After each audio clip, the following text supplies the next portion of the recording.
Once upon a time, in the not-so-distant past, community clubs of various kinds were an important part of the social and economic fabric of communities, especially smaller ones.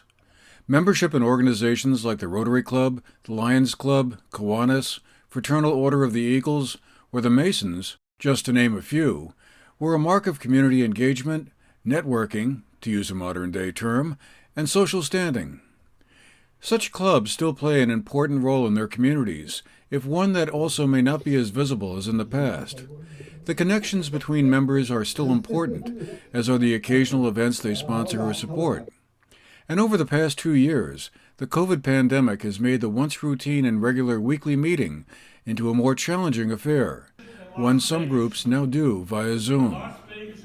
To learn more about the roles of such community organizations in these changing times, we spoke with the leaders of 3 local organizations, Barbara Mensch of the Rotary Club, Pamela Nichols of the Lions Club, and Chris Conti of the Veterans of Foreign Wars, to have them describe their organizations and what they do nowadays. So the Rotary Club right now is actively involved in youth exchange. One of the goals of Rotary is world peace, and in the youth exchange program they have throughout the world, students go from country to country for a year exchange in order to learn a new culture, a new language to take home with them, to understand that the world is really a very small place, and we are all connected as humans and not as borders and governments and things like that. So our youth exchange program has hosted students since 1987. Of course, this past year we weren't able to do so, but we're looking forward to continuing next year. And we host a student here, and we actually send students from our community out to the world as well. And that's something that we've been doing actively and continue to do so. So, as we were talking, Yeah. Rotary used to be a major presence in town, and I suppose in a sense still is, but what is your thought on how it could, what's the right word here, find that pathway back or whatever to being a club that's, really deeply involved in the community and doing lots of stuff? Is that a scenario you see as possible, or given how different the times are now compared to 40, 50, 60 years ago? Well, I think Rotary, the role it played 40 or 50, 60 years ago when they first were incorporated here in Manchester, was really a community building club. It built the pools, the playgrounds, it built the pavilions at the rec. It created carnivals for the town. Everything they did was about bringing the town together. And now those things are being overseen by other organizations like the Manchester Rec, and which is fantastic. Now we have to sort of think, what else can we do for the town that isn't being addressed? And our club right now is focusing on education. We are specifically putting some money and effort into literacy in our community. And we're hoping that by having that kind of goal, that people in the community will want to join that, because I think almost everybody appreciates education and wants their own children to have access to education. So, we're hoping that when people find out what we're doing, that they would be happy to not only contribute, but to also join in our group. Other things that Rotary is we're friends, and we have a good time together, and we enjoy each other's company, and we come from all sorts of backgrounds and careers and ages and families and locations. And we have this one thing in common, which is called Rotary. And we really, really want our community to thrive. And the motto of Rotary is service before self. And it's a wonderful sort of reminder when we get together and talk about what we want to do as a group, as individuals. But like I said, we are a fun group, and we're hoping that as people move into this community, as people are trying to get to know each other, that they find Rotary as a place that they can come meet people and participate in improving areas that are important to us. For the Lions Club, in 1925, Helen Keller came to our convention and asked us to be her Knights of the Blind. So for Lions Club all over the world, we work on eyesight, glasses, surgeries. There's clinics that go on in different countries. We collect eyeglasses that are recycled and go into other countries. We have the spot screener here, which is actually some of the parts are made from Macmillan Company. And in 15 seconds, you can read somebody's vision. And we go into the schools and every kid is numbered. So, because we don't want names or anything like that. It's all numbers. And we take their vision and it'll say fine or needs another exam or whatever. So, and it ends up being about 10% of the kids need to be referred. And just recently, there was a child found in Castleton who had something wrong with her vision. The parents had no idea.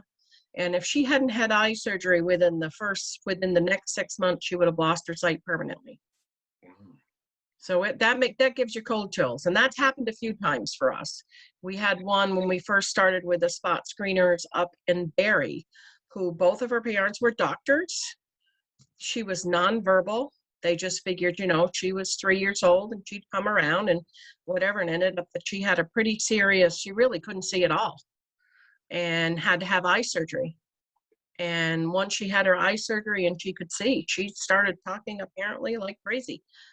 So, there's things we can find and ways that we can help. Another big program we have is that our Vermont Lions Charities, which we all collect money for, gives money to parents of kids in Vermont that are traveling to different hospitals for cancer treatment. So we give them, money to cover their gas, maybe spending the night, maybe their groceries, whatever that is. And we've done, I think it was 18 families was the report this last week. So far this year, we've done 18 families. And it's a $500, check for them to cover incidentals. But every club has their own thing. Like my club in Londonderry, we're all sewers. So we sewed over probably 7,000 masks through the pandemic and gave them away. We were taking them to the clinics, we were taking them to the schools, we were taking them. And then recently we've been sewing quilts and lap quilts and different things like that to take to people. So every club is different. Every club does their own thing. Now I know I was in Granville last night and they're getting ready to, because they're part of District 45, which is Vermont, they're getting ready to do Christmas shopping with kids in the area.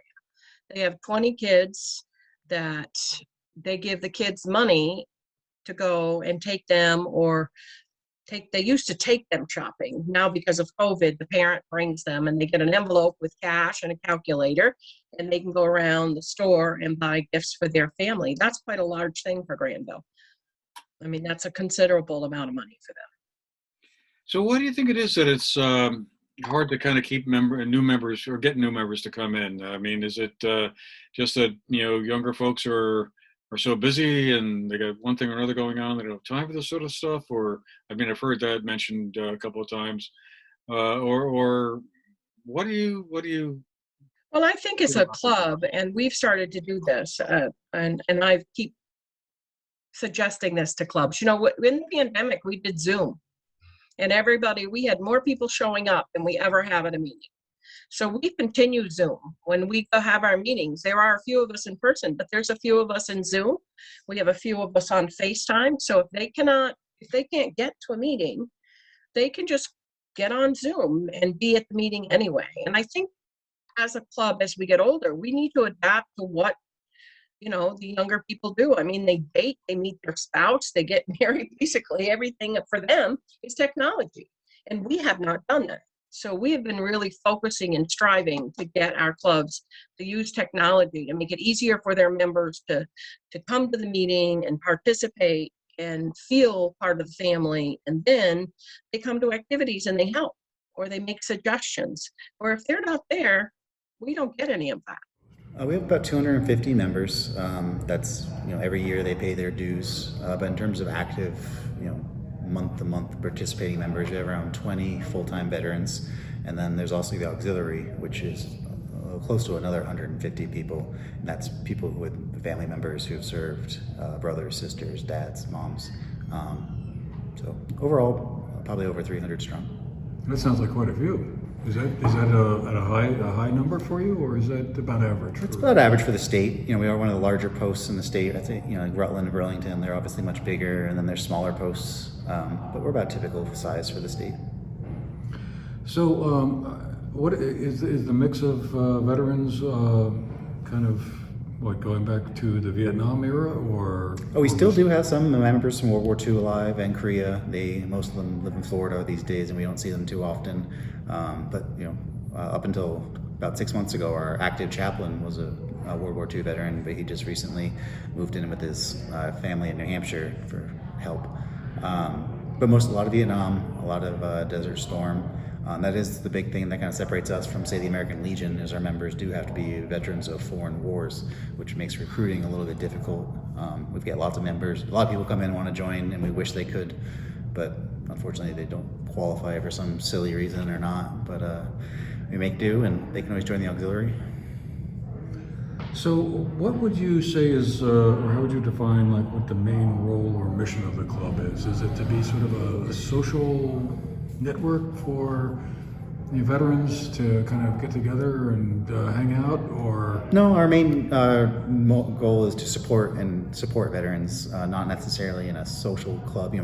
People do think of the VFW as the bar, as the club, but our main mission is to help and support through donations, charity, serving in funeral details, assisting in local. We do Christmas dinner every year. That's for the community, not just veterans, but much more than just a drinking place. That's what we try to get across.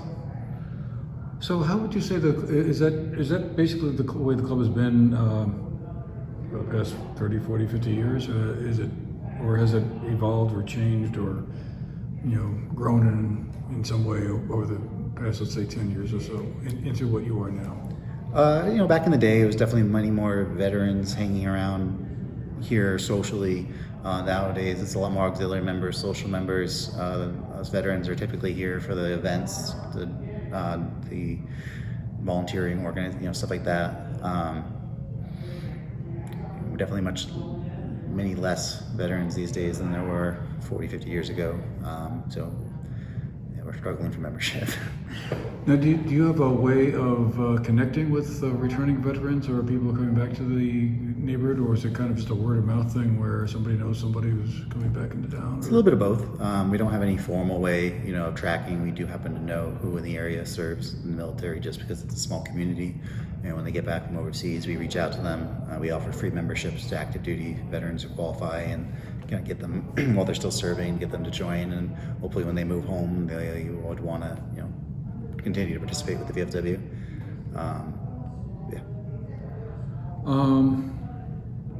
So you mentioned earlier that you do lots of different activities. I think you have an essay contest.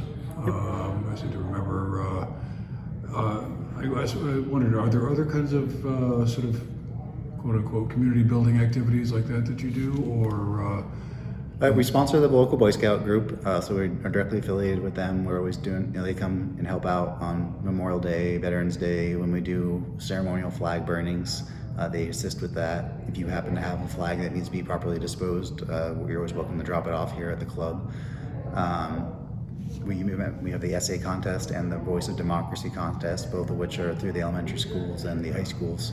and those award scholarships. In addition to that, we have the just yearly scholarships we award to local seniors, about $2,000 each, just to a qualifying student in need. And then we also just have an unmet needs program. Any veteran who at any time needs anything, if their heater blows, if their air conditioning dies in the middle of July and they just need a grant of $500, they're a qualified veteran and they're in need, all they have to do is ask. And, we always are pretty quick with a check, things like that. We help out lots of people a lot. There are more community clubs and leaders we'll hope to have future conversations with as we explore this evolving landscape. Meanwhile, for the GNAT-TV News Project, I'm Andrew McKeever.